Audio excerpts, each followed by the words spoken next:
Hello, everyone, and welcome to this edition of the IG Lighthouse with me, Scott Sammons, your regular host. And I'm very pleased today to be joined by Sara Newman, Director at Securus, which is a data privacy consultancy. Ooh. Sarah's been in our world for since 2017. Correct, yeah. So has been doing it for a while, like the rest of us. And today we're going to be talking about this thing called data ethics. Or, as a colleague and I joked about at the RMS conference once, we could do a talk on ethics and combine it with airfix. Because, I'm from Essex, so we don't enunciate our THs, we throw an F in. So it's ethics in it. Or you could do the only way is ethics. Oh, I like that. All right, well, we've got a thing developing right there, right there. Anyone listening? That's copyrighted, right? We got there first. It's evident. Oh, I like that. The creative juices are flowing already.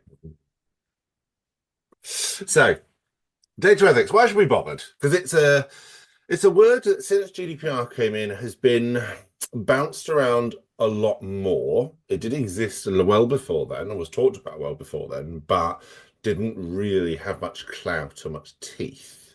But since GDPR came in, it certainly has developed some teeth and is starting to be talked about a bit more. Would you say that's a fair summary? Absolutely fair summary. Absolutely, yes. So I like to put it as, or the way most people explain this as, it's that concept of, and we were talking before we started recording, where this phrase come up of, just because you have something, you have a right to do something, doesn't necessarily it's the right to do that thing. It's a phrase that probably a few people have heard of, but what does it actually mean in the real world? What does that mean? I mean, I think, if you look at the principles of the GDPR, this aligns with all of them, really, because lots of people, lots of organizations, lots of businesses have access to huge amounts of data, be it employee data, client data, customer data. And lots of people want to do lots of things with these data sets, but you have to take a step back. And I think before you even consider your lawful basis or whether it needs an assessment or whether it needs to be transferred or all of that kind of underlying general day-to-day DP stuff, should we be doing this? I always say to people when we're talking about data protection and data privacy, if it feels a bit creepy, it probably is. So, we were discussing before recording about, AI assistants on meetings and the kind of things that they pick up. That's a bit creepy. Not, it doesn't make you feel comfortable. So I think, the first port of call for me really is if that was happening to my personal data or that of a family member or one of my team, would I be comfortable with it? And if it's even a tiny bit of giving you the ick, then stop it. That's for me is where that starts, and people really have to be able to justify doing something that's going to make somebody feel uncomfortable. The benefit has to massively outweigh whatever that is. And the controls around it, all of those things that I mentioned before, your data protection impact assessments, all of those kind of things, really have to balance that out and make sure that the rights and freedoms of the individuals whose data is being processed really aren't going to suffer from that, and that whatever the purpose of that processing is doesn't give the business a massive competitive advantage while taking away control to that individual. That's really, how it is for me.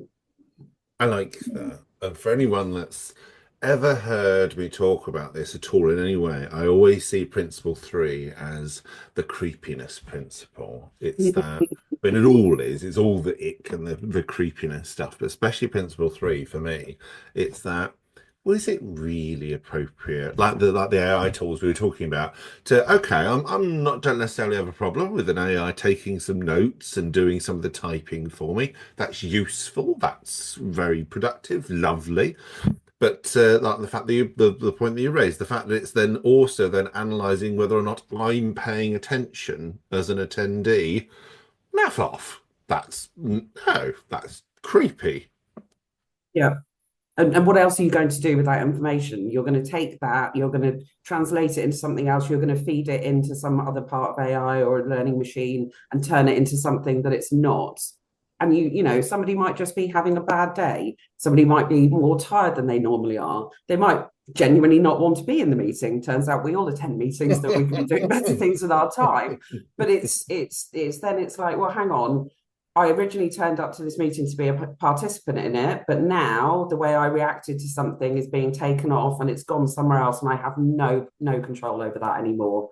I have no idea what you're doing with it, whether it be, they perceive it to be tech for good, right? I'm not saying that these people who are producing these AI assistants woke up one morning and went, I'm going to take over the world, and stroking their white cat on their laps in some kind of James Bond villain way. But the fact that you don't know where it goes from there is the scary part. And as I say, it's about being it's proportionate as well, as I completely agree with you, having some minutes being taken, especially if there's only two of you on a call and you really want to pay attention to what the other person's saying. Absolutely great. That aids to productivity, saves time, allows us to do better things with the rest of our days. But when they start looking at you more closely, and you don't know whether that's true or not, it's a machine deciding, and where do you get to say, I want a human involved in that? And is a human going to say, oh, because you slow blinked at 13 minutes in, you weren't interested, or are you just going to say, oh, they were just blinking? And who's to measure what paying attention actually means? Yeah. So, like right now, lifting the curtain of how podcasts are done and recorded, I'm paying attention to making sure that we go through the list of things that we said we were going to talk about, that we're keeping to time, that this is working, that's working, that there isn't a phone distraction or a this or a cat or whatever. There's all these different things that you're monitoring and keeping an eye on. So yeah, my attention's in the room and here in the moment, but I'm also doing other things. If my eyes wander or there's a little click in the background, does that mean I'm not paying attention? No, not at all. So it kind of, how do you define what is attention giving? And in that sense of absolutes, I'm going to use a Star Wars phrase now. It's just perfect for this. I think that the phrase is only the Sith deal in absolutes. So right now I see AI as the Sith because it only deals in absolutes, which means it tars you with a brush of being X or Y or Z when you could not be quite legitimately. Exactly. And that's the joy of being human, right? We're all different. We all have different strengths and different flaws. And we're not going to all behave the same in the same situation. That's what, it's one of the many things that makes us human. And therefore, is it fair? Is it right? Is it appropriate? Is it proportionate to allow a machine to make a judgment call about us when they've never met us? They don't know our background. They don't know if we have disabilities or illnesses or other things going on. It just, to take something as innocent as note taking and turn it into something far more is a massive leap from an efficacy perspective, I feel. Yeah, I agree with that. So is this because as mutual geeks, fair comment, I think that'd be fair to say. We could sink our teeth into this for hours, absolutely hours. And in fact, if people want that as a future topic of conversation, let us know in the comments and we'll see what we can do. Smooth little sales plug there. Yeah. But is this a topic for the birds? Because this is very not quite academic. It's very juicy. It gets the data protection people juices flowing, all that other good stuff. As data protection people, we all say yes, this is a serious topic, something that should be taken seriously. But how does it come alive in? I'm going to use the phrase the real world. I don't like that phrase because I think it implies these two things are separate when they're actually the same. But that's kind of what I mean. Out there, frontline with staff dealing with 1,001 different issues. How does your average DPO, your average data protection practitioner, bring it alive, turn it into something practical? But for me, when I'm talking to clients, it's about making them understand that this is about them, right? Because if I'm going into an organization and conducting an audit to see where they're at in their data privacy life cycle, right? Compliance is a journey, it's not a destination. Um, Sometimes they see that as a hindrance on their time. But the first thing you have to remember to say to them is your organization is processing your personal data as an employee, right? Make them realize that this affects them, right? And if they've got a part of that journey of that data from when it lands on their desk to when it leaves, as it were, then that allows them to make it real life for them. And one example, and I think a lot of people in the data protection world will remember this. It was a few years ago. It was a GP, a assistant in a GP's practice who had Mm, received all their data protection training and had been instructed that they were only to look at the medical records of the doctor that they were supporting, right? But they've had there were some technical controls, there was policy controls, there was training, but they went off and decided to look at medical records of their friends and family, right? And I think the interesting thing from a kind of regulatory perspective is that that individual ended up being fined, right? Not a huge amount of money, a couple of £100, but that probably hit the purse strings quite severely. And mm, it's very much just because you can do something doesn't mean you should, right? Because in the real world, if that's what we're going to call it, there are going to be times when you will be able to access more data than you need because the technical controls might be too stringent or too expensive or whatever outside of the reasonable wording that's sort of surrounded by Article 32 of the GDPR. And it just means that you have to explain what the impact is of people doing more than that. And in the news this morning, people in hospitals accessing records of people who've been horribly murdered and shouldn't have seen it. And that's going to upset the families of those victims in a way that you couldn't anticipate. And, but just having the knowledge of what the possible harms are and what the possible risks are to doing something, you really need to take that step back and make it real to you by going, what would that happen if it happened to you? What if that was mm. your family, your friend, your relative? You wouldn't like that. So why would you do it to someone else? And is it that, do you remember back in, or trying to think when this craze first started? It certainly was going on around the mid 2000s, but I think it started earlier than that, when companies started doing their values. And Mm-hmm. that was a big thing. They did a big shout about it. It was then in their logos, their branding, their strategies. They do, marketing campaigns off the back of it. It's part of their induction, da da da da.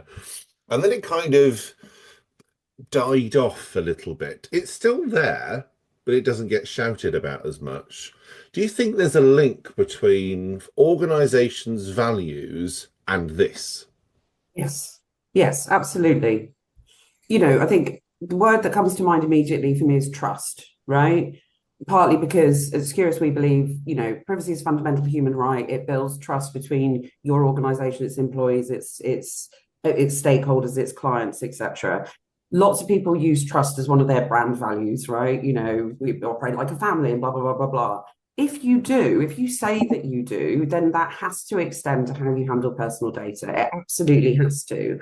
And we're in an era where, due to lack of regulation, one could say in the UK, or enforcement, that a lot of people are thinking that because nothing bad happens from that level, it's not something we have to worry about. It's absolutely something you have to worry about, especially if you're shouting out about what your values are and if you're saying, that trust is part of that.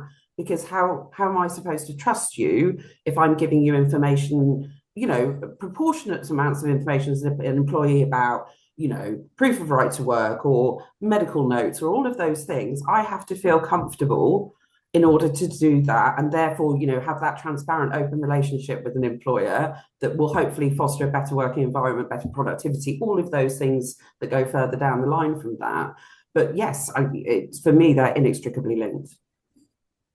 Would it be fair then, say, if you were a practitioner, literally like, okay, I want to do something about this, and I meet quite a few, especially come on one of the courses that we do, that are, well, where do I start? where do I begin with this? Because some people you'll be able to piggyback on some things, other people are, where do I start with? What do I pick out first? Would you say like one of the starting points, and I want to see if you've got some more, but would one of the starting points almost be to find out what your current business's values are right now today and bring them into this, use them as a platform, a starting point. Yeah, I think that's a really, yes, I think that's a really interesting starting point, and I think that also supports a kind of top level down view of how seriously people take, and I'll use governance in its biggest sense, in Mm. more, because it's not just about data protection. It's governance is a massive thing, and the bigger the organization, the more governance is expected to take place. So if you're looking at somebody at C-suite level who's living and breathing by those values, and then somebody says, well, within that, whichever value that data protection sits best, data ethics sits, most comfortably in, I think that's a really interesting starting point.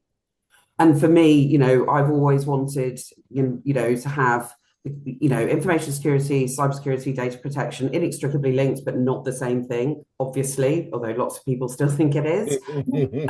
You know, Information security within an organization is everybody's problem, right? It's not just IT's. And I've always suggest, to HR departments to look at people's personal development plans and say, is there a section in it that says you as an individual have done your utmost to support the information security of the organization and the data protection standpoint of that organization, right? Right. I think it's really important because it drives everything, right? If you're being, lots of people spend a lot of time on training around, phishing and cyber and not clicking on the wrong things, right? So if you do it once and you go, okay, well, you learned from that one and you don't do it again. But if you blatantly just go ahead and put your organization at risk to ransomware or something worse, then you're not supporting the values of that organization. And the same should be true of data protection. We have all sent an email to the wrong person. We have all done those things. We've all received information, personal data from somebody we shouldn't. All of those things. If you can't learn from that and then learn to tighten it up, or actively encourage a reporting environment of those breaches, right? That you're not going to be told off if you recognize it and report it. In fact, you're going to be rewarded for it because in your personal development plan, you were the person that spotted the thing that stopped an even worse thing from happening. That goes to the security of the organization and the culture of the organization. I like that. Where else could they start? So if the company's values are one logical area to say, right, where does that lead you? Where do you end up? Where else could you start? I think if it's not values, if it's not personal development, then I think it's around company objectives and strategies, right? Okay. Yeah. Look where you want to go in the next whatever period your organization plans for, and work out how good use of data ethically could support that, rather than bolting it in afterwards. And I'm thinking quite frequently around, marketing is probably a key thing here, right? Because marketeers frequently want to get hold of all the data and do all the things with it. And you need to look and go, well, one, again, is it creepy? Is it proportionate? Can we find a lawful basis? Do we need to do an assessment? Blah, blah, blah.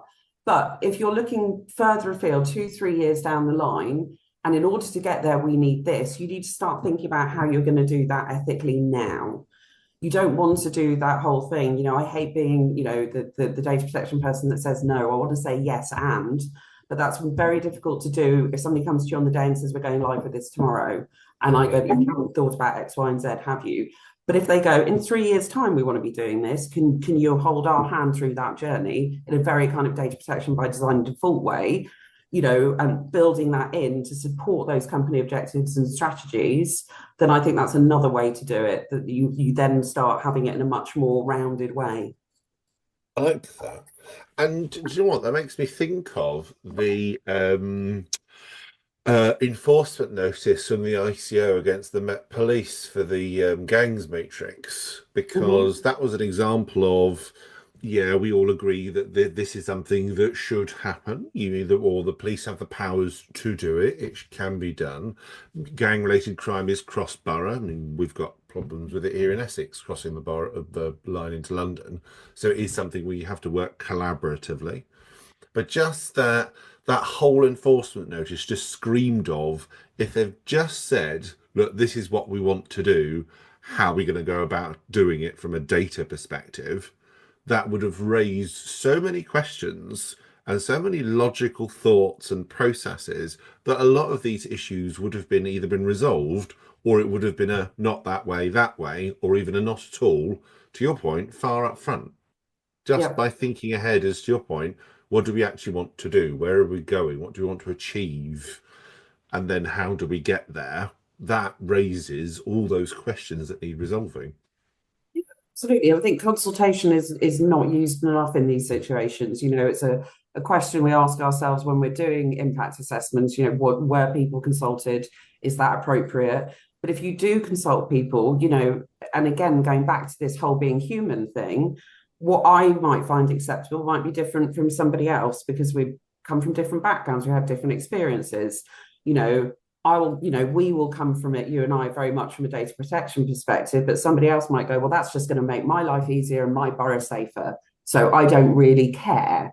And all of those are valid viewpoints, right? All of them are, and there are people, going off using AI assistants on their calls without thinking that data is going anywhere else and being used for anything other than making their life a bit easier. At the end of an hour-long meeting, there's some notes that I just need to tidy up rather than starting from scratch.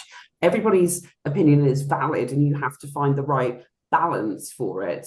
But I think consultation is really important and undervalued in that. And as you say, if that had happened earlier down the line, something that you're planning on doing 1, 3, 5, however many years out, it's a much easier journey because you've had not every possible opinion, of course, but you probably consider more things than you would on your own, right? We have our own way of thinking, we have our own truth, we have our own experiences and our own story. And we can't, always put ourselves in other people's shoes effectively enough to decide how they would feel about that one thing.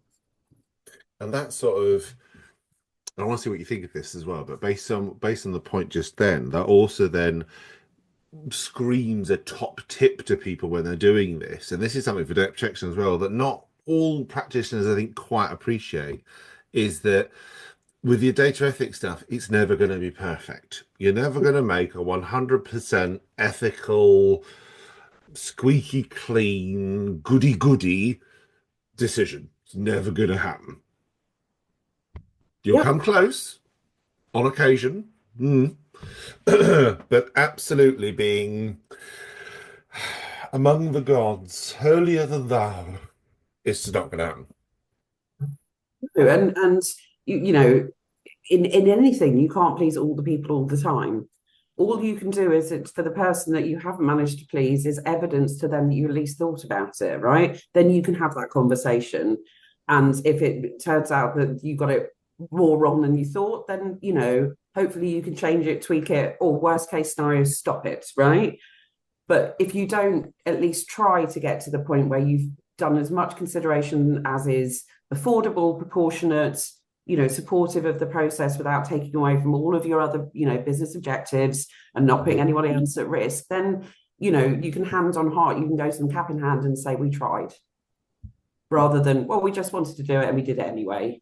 That's the far worst option as far as I'm concerned.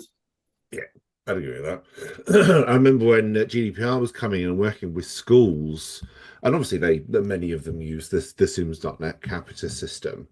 Um, so there we go, a tiny school dealing with a behemoth that is Capita. So your inkling as a as a head teacher or a business manager would be to go, well, they're Capita. What on earth can I do with them? So I'm not going to bother.